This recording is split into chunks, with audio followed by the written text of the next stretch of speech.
First, you need to remove the problem cable. The power cable, this one. Release the screws with the flat screwdriver. Release these two screws and then plug out the cable. Remove it.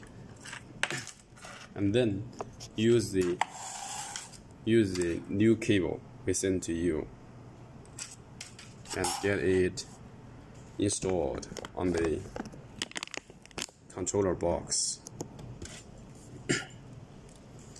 So the black cable are connected with this pin collector, and the red cable in the middle.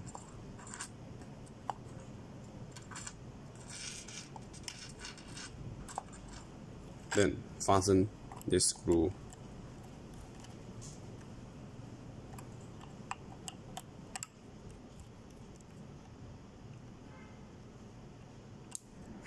This should be black, red.